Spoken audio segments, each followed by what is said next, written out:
Hello दोस्तों, स्वागत है आपका एक नई कहानी में। तो चलिए शुरू करते हैं। आज की कहानी हमारी है छलावा। छलावा ऐसा जिसे सुन करके आप भी डर जाएंगे। तो चलिए शुरू करते हैं। ये कहानी शुरू होती है हमारी दीपू नाम के एक नौजवान से। दीपू रहता है एक छोटे से गांव में। गांव में जो है वो ड्राइविंग सीखा होता है पढ़ाई करने के बाद। तो वो जाता है बाहर, गाड़ी चलाता है इधर उधर, अभी थोड़ा अपने गांव से निकल करके आगे कस्बे में इधर उधर, लेकिन उसको उतना प्रॉफिट नहीं होता है जितना होना चाहिए। उसके माँ बाप कहते हैं, बेटा ऐसे कब तक चलेगा, कब तक तुम यूं ही छोटी मोटी जगह पे जाते हो, 2 किलोमीटर 10 किलोमीटर चला के चले आते हो।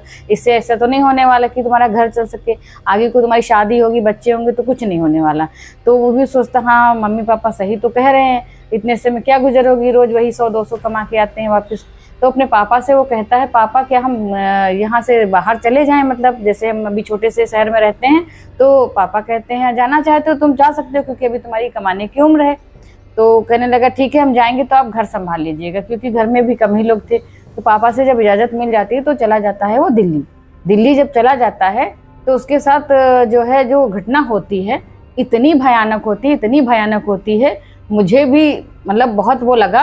तो आप भी जरा गौर से सुनिएगा कि कैसे कैसे उसके साथ घटनाएं होती हैं। तो अभी आने वाला है इसमें बहुत बड़ा ट्विस्ट।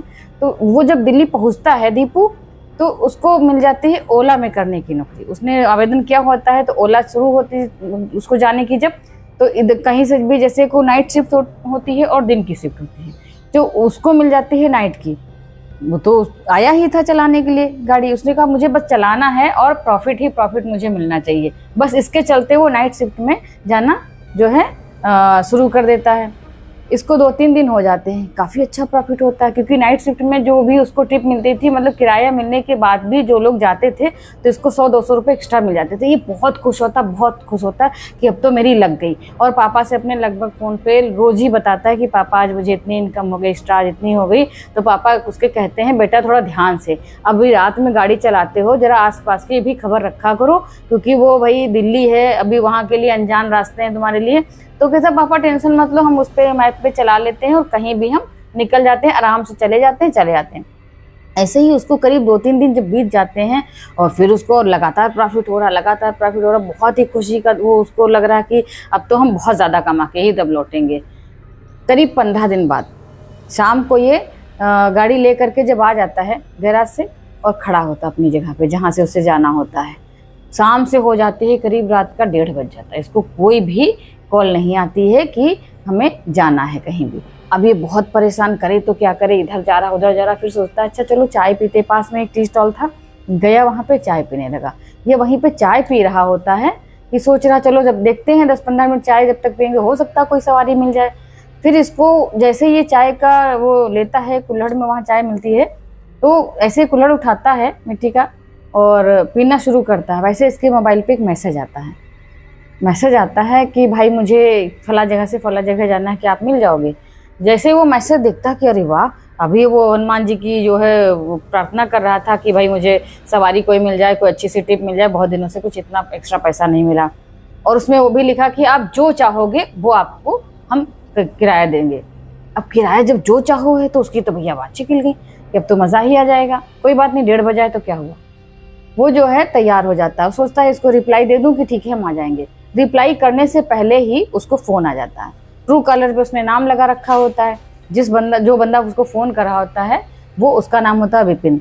तो विपिन फ़ोन करता है और इधर उसमें वो विपिन का नाम भी मैसेज में डाला होता है दोनों। तब तक कि इतनी जल्दी ये फ़ोन भी मुझे कर रहा, जब तक वो चाय ख़त्म करता है, मैसेज का रिप्लाई करता है, तब तक उसकी जाने कम से कम उसको 22-23 कॉल आ जाती है।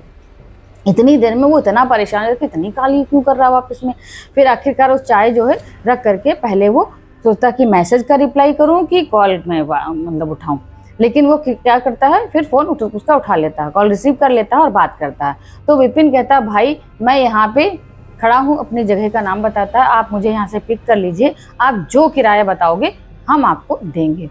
तो मान लेता, उसने तो जाना ही जाना है।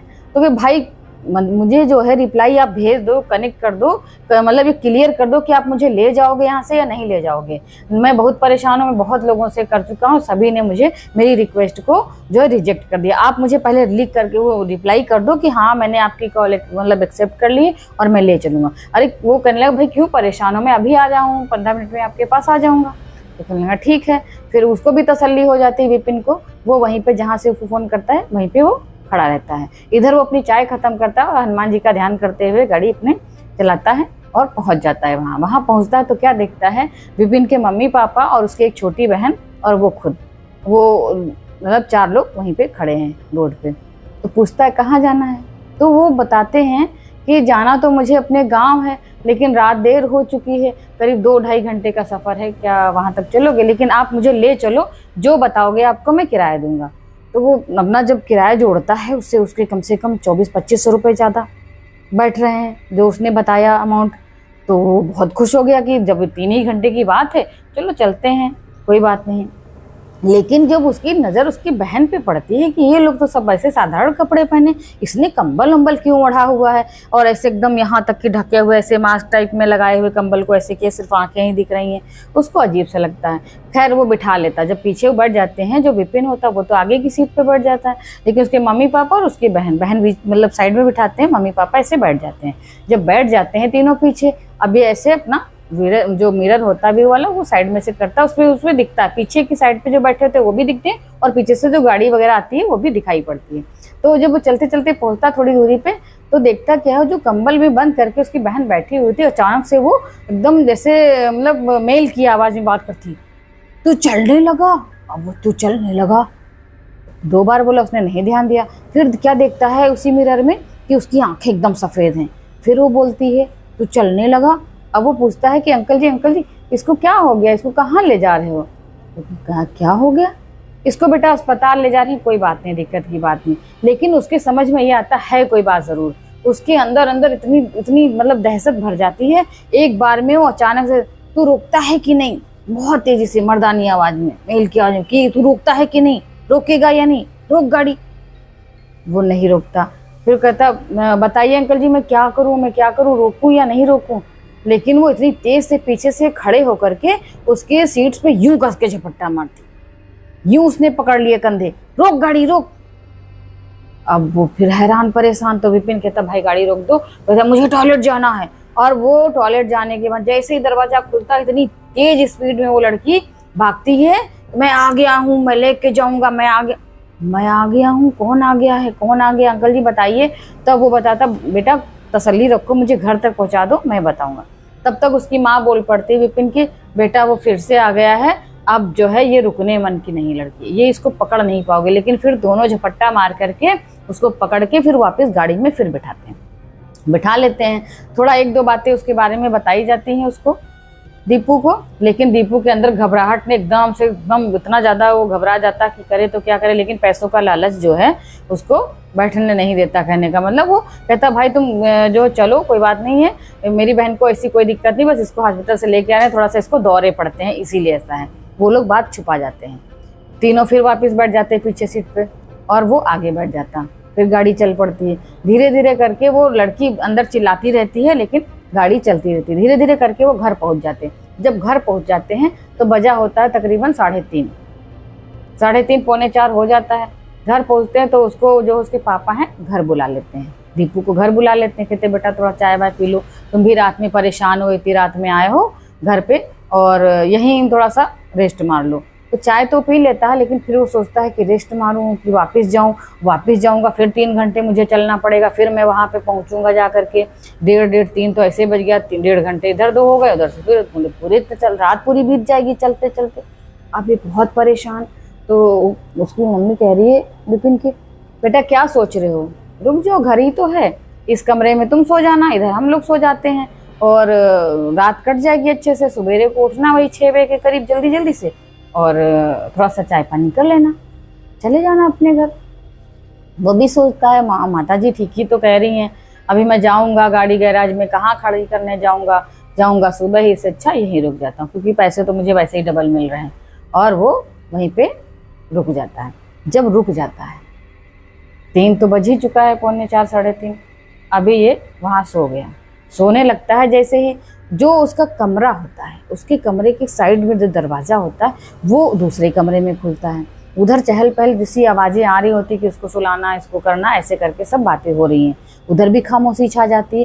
तो जब खामोशी छा जाती है लगभग 4 के करीब, ये मतलब बहुत तेजी से खर्राटे मार के सो रहा होता है इधर, और इधर एकदम से उसकी आंख खुलती है, लगता है उसके सीने पे कोई बैठा है। एकदम से ये डर के आंखें खोल देता है, ऐसे कोई दबा रहा, बहुत तेजी से बैठ जाता उठ करके।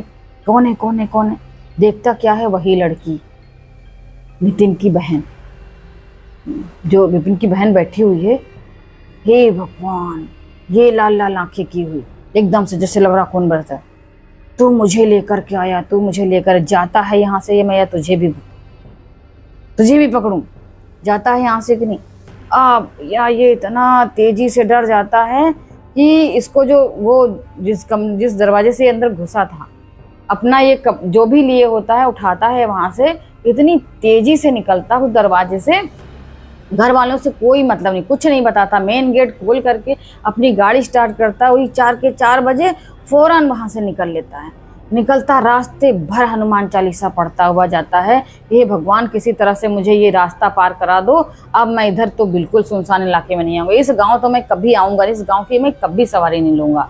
और इतनी उससे मुश्किल से वो जहाँ से चला था वहाँ तक पहुँचता, जहाँ उसका जमा करने का होता है गाड़ी को, वहाँ तक पहुँच के गाड़ी गैराज में करके और अपने रूम पे पहुँचता है। रूम तक पहुँचते पहुँचते इसकी हालत ख़राब, इतना तेज़ से इसको बुखार आता है कि वहीं पे ये पड़ जाता बेसुध।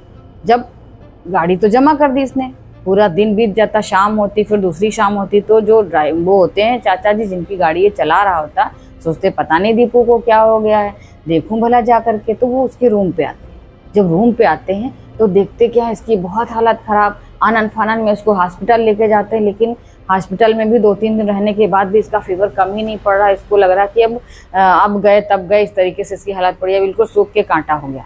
15 दिन के अंदर ही ये हालत इसकी और ज़्यादा डाउन हो गई। फिर इसका जो है, इसको होश आवाज़ जब थोड़ा बहुत बचता है, अच्छे से थोड़ा सा बोलने लगता है, तो इससे नंबर लेते हैं घर का कि भैया घर का नंबर दो, तुम्हारे घर वालों को बताऊं। तो अब वो लोग जो है घर फ़ोन करते हैं, उसके जो मालिक होते हैं गाड़ी के, फ़ोन करके उसके पापा को बुलाते हैं। पापा को बुलाते हैं, वो लेके जाते हैं। वहाँ दिल्ली जैसे शहर में तो कोई तांत्रिक या बाबा तो मिलने से रहे, क्योंकि सबको तो अपने से भागम भाग ज़िंदगी है, वहाँ कोई नहीं, लेकिन मंदिर मस्जिद थोड़े बहुत हैं, वहाँ ले जाते हैं, लेकिन उससे कोई लाभ नहीं होता। फिर वो लेकर के अपने गाँव वापस आते हैं। गाँव आते हैं तो एक तांत्रिक बाबा को बुलवाते हैं, पूजा पाठ भी करवाते हैं, पंडित जी को भी बुलाते हैं, और उसका बहुत उससे मतलब इतना उससे इलाज करते हैं।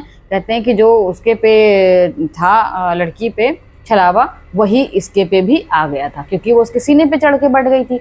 उन लोगों की नज़र बचा के वो अंदर वाले दरवाजे से आई थी और इस पे अटैक किया था। जब अटैक किया था तो समय समझ लो उसी समय ये हावी हो गया था। जब हावी हो गया तो ये भी उसी तरीके से हो गया, बड़ी मुश्किल से। तो ये अपने आप को बहुत मजबूत था, हनुमान चालीसा का पाठ बराबर करता रहा, तभी अपनी मजबूती से बच पाया। तो पंडित जी ने बहुत इसका ज़्यादा करके इलाज किया, ले जा करके इसकी जो भी अंदर था निकाला और उसको बाहर भेजा किसी तरीके से, हवन पूजा किया, बहुत ज़्यादा इसको संभालना पड़ा, तब जा करके इसके अंदर से वो छलावा निकला और फिर ये ठीक हुआ। तो इसके पापा ने कहा दीपू के, बेटा अभी तुम रिलैक्स करो, यहाँ पे 2-1 महीने बिल्कुल कहीं नहीं जाओगे, जब अच्छी तरह से ठीक हो जाओगे, और ज़्यादा लालच बिल्कुल भी मत करना, रात के समय सुनसान इलाके में तो बिल्कुल मत जाना, क्योंकि काम तो तुम्हें यही बेटा करना, क्योंकि तुमने यही सीखा है। तो एक छलावे की वजह से काम करना थोड़ी ना बंद कर दोगे, काम तो करोगे ही करोगे, लेकिन डर निकाल करके मन से। तो जब ये दीपू ठीक होने लगता है, रेस्ट करता है, फिर से वो दूसरी साइड में जा करके काम करना शुरू कर देता है। तो ये थी आज की कहानी। मिलते हैं कल एक नई कहानी के साथ।